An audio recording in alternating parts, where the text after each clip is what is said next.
The brain is a masterpiece of evolution and biology. Here the brain described as the most complex structure in the entire universe. যদি আমাদের মস্তিষ্ক কিছুক্ষণের জন্য কাজ করা বন্ধ করে দেয়, তখন আমাদের কি হবে?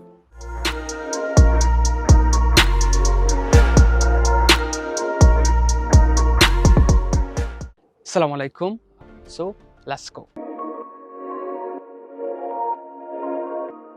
আপনি একটা মাঠের পাশ দিয়ে যাইতেছেন, হঠাৎ করে একটা বল আপনার দিকে এগিয়ে আসলো, তখন আপনি কি করবেন? আপনি কি বলটাকে ক্যাচ করবেন না এড়িয়ে যাবেন? তার জন্য মাত্র কিছুক্ষণ সময় আপনার কাছে থাকে আর এই সিদ্ধান্তটা নেওয়ার জন্য। এই ধরনের ছোট বড় সিদ্ধান্তগুলো আমরা মূলত আমাদের মস্তিষ্কের সাহায্যে নিয়ে থাকি। তাছাড়া আমাদের মস্তিষ্ক হচ্ছে আমাদের মানবদেহের এমন একটি অংশ যা আমাদেরকে কোনো কিছু করতে, ভাবতে এবং মনে রাখতে সাহায্য করে। Our brain, not the largest one around. It seems quite vexing. Our brain weighs between 1.2 and 1.5 kilos, but elephant brains weigh between 4 and 5 kilos, and whale brains can weigh up to 9 kilos.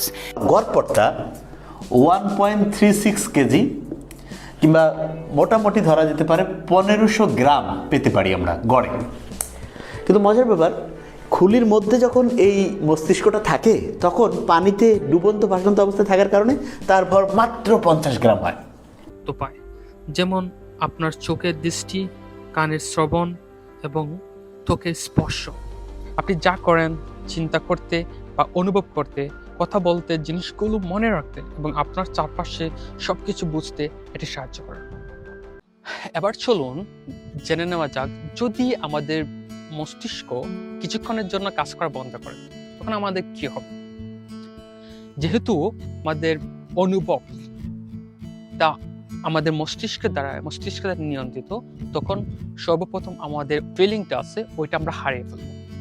দ্বিতীয়ত, আমরা আমাদের চারপাশে কি হচ্ছে না হচ্ছে এগুলো জানতে পারবো না।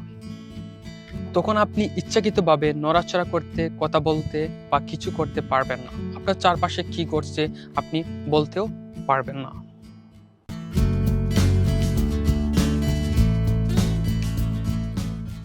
আপনাদের সবাইকে অনেক অনেক ধন্যবাদ আমার সাথে থাকার জন্য। সবাই ভালো থাকুন, সুস্থ থাকুন। আল্লাহ হাফেজ।